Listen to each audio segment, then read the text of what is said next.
মত প্রকাশের স্বাধীনতা আওয়ামী লীগের সময় ছিল, তবে সেটা সহমত প্রকাশের স্বাধীনতা। আমরা শুধুমাত্র মত প্রকাশের স্বাধীনতা নয়, আমরা দ্বিমত প্রকাশের স্বাধীনতা চাই। আজকে সেখানে বিশ্ববিদ্যালয়গুলোতে আবার গ্যাস্ট্রোম গণরুম কালচার চালু করার প্রয়াস শুরু হয়েছে, আবার সেখানে বাধ্যতামূলক রাজনীতির কালচার শুরু করা হচ্ছে।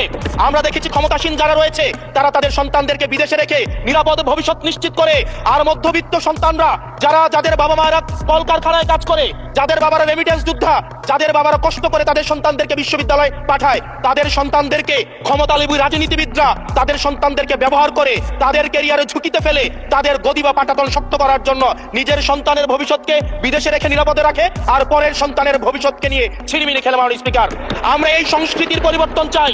আমরা এখানে দাঁড়িয়ে মাননীয় প্রধানমন্ত্রীর সমালোচনা করতে চাই। আমরা নির্ভয়ে ফেসবুকে আমরা ব্যাকস্পেস ব্যবহার করতে চাই না।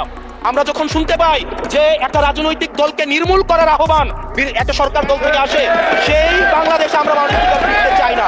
ক্যাম্পাসগুলো আবার আনরেস্টের দিকে যাচ্ছে, অস্থিতিশীল পরিবেশ সৃষ্টি হচ্ছে, বিরোধী দল মত দমনের জন্য মামলা করা হচ্ছে, হুইপকে সমালোচনা করলে বাসা থেকে তুলে নিয়ে আসা হচ্ছে।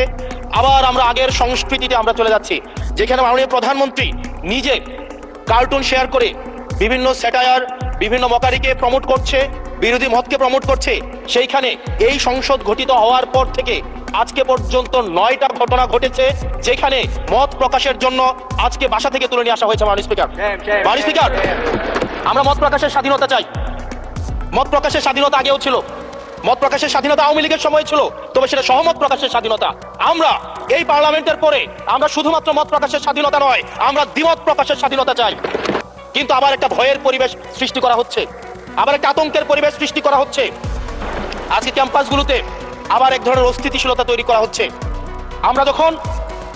আমি ইউনিভার্সিটি থেকে 2022 সালের অক্টোবর ইউনিভার্সিটি থেকে এসেছি। আমাদের সময় গ্যাস্ট্রোম গণরুমের কালচার ছিল। আমাদের সময় একটা শিক্ষার্থী অনেক স্বপ্ন নিয়ে বিশ্ববিদ্যালয়গুলোতে যেত।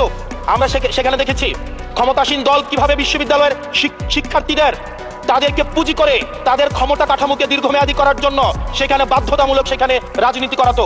মাননীয় স্পিকার, আমরা খুব আশাহত হই যখন এই সংসদ এত রক্ত, এত লড়াই, এত ত্যাগের পরে আজকে যখন এই সংসদটি গঠিত হয়েছে, কিন্তু এই সংসদ আবার আগের যেই ভিশিয়াস সাইকেল, দোষারোপের যেই সাইকেল, একজনকে বিভিন্ন ট্যাগিং এর যেই সাইকেল, মত দমনের নামে, বিরোধী মত দমনের নামে মামলার যে সাইকেল, আমরা সেখানে আবার চলে গিয়েছি।